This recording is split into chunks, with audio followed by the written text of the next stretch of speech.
আওয়ামী লীগের রাজনীতি নিষিদ্ধ, স্থানীয় সরকার নির্বাচন, গণপরিষদ নির্বাচন সহ নানা ইস্যুতে অন্তর্বর্তী সরকার ও নবগঠিত রাজনৈতিক দল জাতীয় নাগরিক পার্টি এনসিপির মধ্যে দূরত্ব বাড়ছে। সম্প্রতি সামাজিক যোগাযোগ মাধ্যমে দেয়া এনসিপির দক্ষিণাঞ্চলের মুখ্য সংগঠক হাসনাত আবদুল্লাহর বক্তব্য ঘিরে উত্তপ্ত হয়ে উঠেছে রাজনৈতিক অঙ্গন। বিষয়টি নিয়ে সামাজিক যোগাযোগ মাধ্যমে সরব হয়ে উঠেছেন বিভিন্ন শ্রেণী পেশার মানুষও। বিস্তারিত জানাচ্ছেন লিমা সায়ন্তী। আওয়ামী লীগ রাজনীতিতে ফেরা বা নিষিদ্ধ প্রসঙ্গে বিরাজমান পরিস্থিতিতে সাধারণ মানুষের উদ্বেগ উৎকণ্ঠা দেখা দিয়েছে। সরকারের বিভিন্ন পর্যায়ে বেড়েছে অস্থিরতা। ঢাকা বিশ্ববিদ্যালয়, চট্টগ্রাম বিশ্ববিদ্যালয় সহ বিভিন্ন ক্যাম্পাসে আওয়ামী লীগ নিষিদ্ধের দাবিতে দফায় দফায় প্রতিবাদ, সমাবেশ ও বিক্ষোভ করছেন ছাত্ররা। গণপরিষদ নির্বাচন ও আওয়ামী লীগের রাজনীতিতে ফেরানোর প্রশ্নে ছাত্রনেতাদের সঙ্গে এতদিন সরকারের বক্তব্যে মিল থাকলেও গত দুদিন থেকে কিছুটা বৈপরীত্য দেখা যাচ্ছে।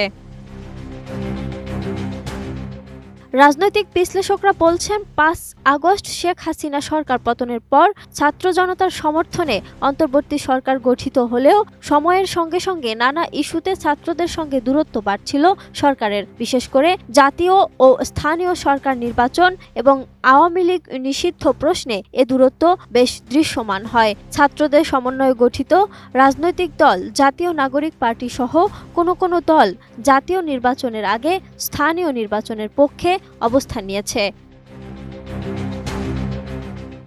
ছাত্র প্রতিনিধি হিসেবে সরকারে থাকা উপদেষ্টারাও এ বিষয়ে একমত। তারা প্রয়োজনে জাতীয় নির্বাচন পিছিয়ে দেওয়ার পক্ষে। তাদের মতে, গণহত্যার অভিযোগে আওয়ামী লীগের বিচার এবং স্থানীয় সরকার নির্বাচন আগে হতে হবে। শুধু তাই নয়, আওয়ামী লীগ নামে রাজনীতি এদেশে নিষিদ্ধ করারও দাবি জানিয়ে আসছেন তারা।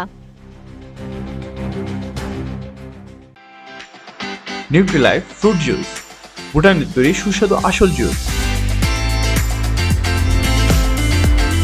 কিন্তু প্রধান উপদেষ্টা ডক্টর ইউনূস সহ অন্য উপদেষ্টাদের মধ্যে এ বিষয়ে তেমন তোড়জোড় নেই।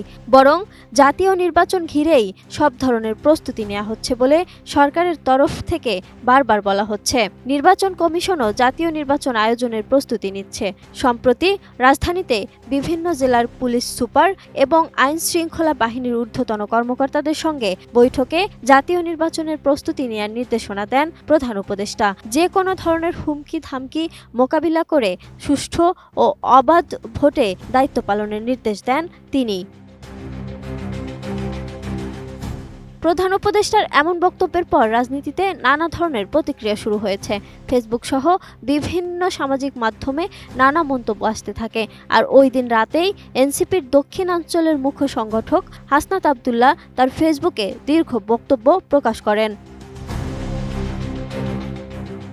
হাসনাত লিখেছেন, তিনি সহ আরও দুজনের কাছে সেনানিবাস থেকে একটি পরিকল্পনা উপস্থাপন করা হয় ১১ মার্চ দুপুর ২:৩০টার দিকে। তিনি লিখেছেন, তাদেরকে প্রস্তাব দেওয়া হয় আসন সমঝোতার বিনিময়ে তারা যেন আওয়ামী লীগ পুনর্বাসনের প্রস্তাবটি মেনে নেন। একই প্রস্তাব একাধিক রাজনৈতিক দলকেও দেয়া হয়েছে এবং তারা শর্ত সাপেক্ষে আওয়ামী লীগ পুনর্বাসনে রাজি হয়েছে বলেও সেনানিবাস থেকে হাসনাত আবদুল্লাহকে জানানো হয় বলে সেই পোস্টে উল্লেখ করেন হাসনাত। এদিকে ২১ মার্চ এ নিয়ে নিজের ফেসবুক আইডিতে পোস্ট দেন যুব ও ক্রীড়া উপদেষ্টা আসিফ মাহমুদ সজীব ভুঁইয়াও। গণহত্যার বছর না ঘুরতেই আওয়ামী লীগকে ফেরানোর খায়েশ বিপজ্জনক বলে মন্তব্য করেন তিনি। অন্যান্য উপদেষ্টা এবং সমন্বয়করাও ফেসবুক পোস্টের মাধ্যমে তাদের প্রতিক্রিয়া ব্যক্ত করেছেন।